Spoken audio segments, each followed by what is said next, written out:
But the bottom line is that will help create a foundation where you can lose weight. Because right now you can't lose weight because your body's fighting you. I mean, it is saying we're storing more fat because we want better estrogen, and these estrogen levels are too low. They're less than 5. We can't measure it.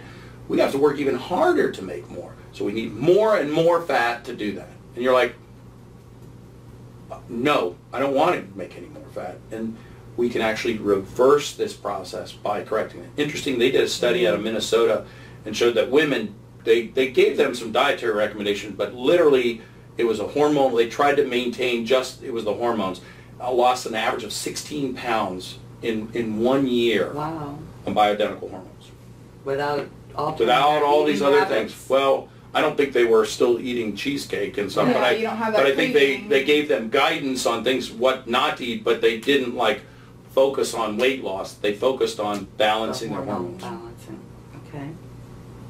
But then it should make sense, because you go, oh, after we've talked, you're like, well, that actually makes sense because I don't need that fat anymore because my estrogen levels are better, so my body doesn't have to make it, so it'll dissipate then. So it actually makes sense. Mm-hmm. And stay away from the carbs. Do your best.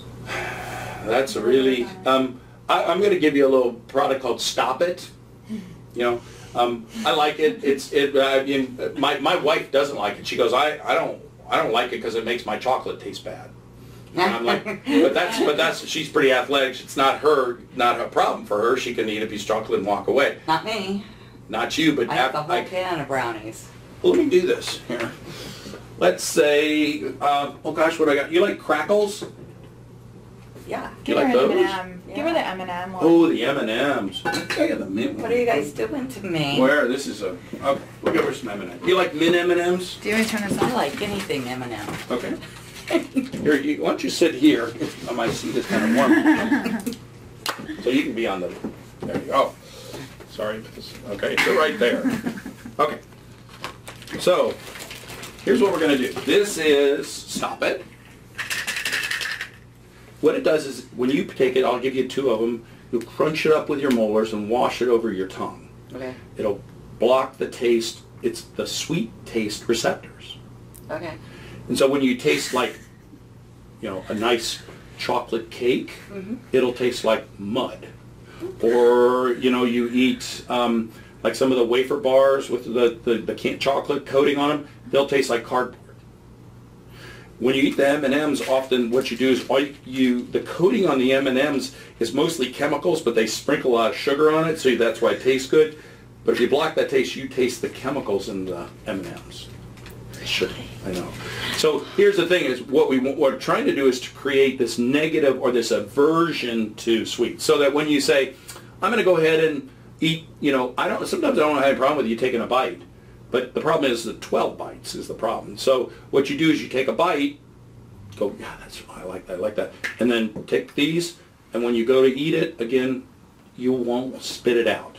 You'll spit it out. Okay. You'll spit these out. Now, I always say the good thing is it only lasts 45 minutes, so, you know, you can, 45 minutes to an hour, so if you want to, you know, if you're doing something else, you can have something. But that's a bad thing, too, is that, you know, waiting 45 minutes.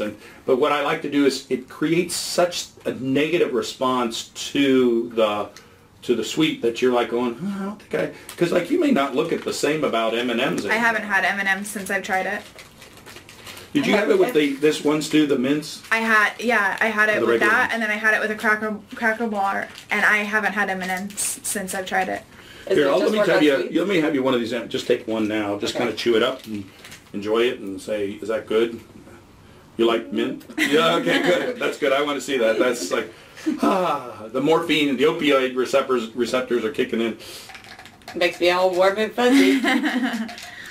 Some people go, what kind of doctor gives you candy? You know, because they'll come in. Of course, they'll take it. A pediatrician. You know, people will take it. So I want you. Y'all, did you swallow it? Y'all done? Okay. It didn't take me long. Well, so these are. Think of these as like a lozengers, and what you're going to do is I want you to crunch them with your teeth. They taste kind of like green tea, but they're sweet too a little. Crunch them with your teeth and let them wash over your tongue. You know, they're they're like I said, they're kind of green tea tasting. They're not bad. I had to add, you know, when I made, I've actually created this product, and I had to add a lot of sweet stuff to it because the Gymnema, the one that blocks the taste, got awful horrible. So crunch it up and really spend a lot of time wash. Don't swallow them. Just let them wash across the tongue there. You doing that? Mm-hmm. Okay. Keep going. Did you crunch them? I didn't hear you crunch them. I crunched them. Oh, okay. All right. Okay. Let me see your tongue. Okay, yeah, there's parts on there. Okay. We're just testing you.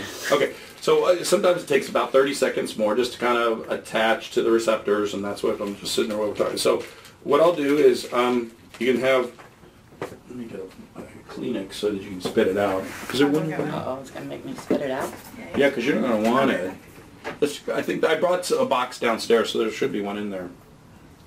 Now, does this work with all food or just the sweets? Nothing's going to taste good before you might. Well, a cheeseburger will be fine. Baked potato will be fine. But anything sweet won't. Oh, really? Yeah. Okay. You take that. Okay. So here we go. Here's another one of those. There we go. Put that and chew that out.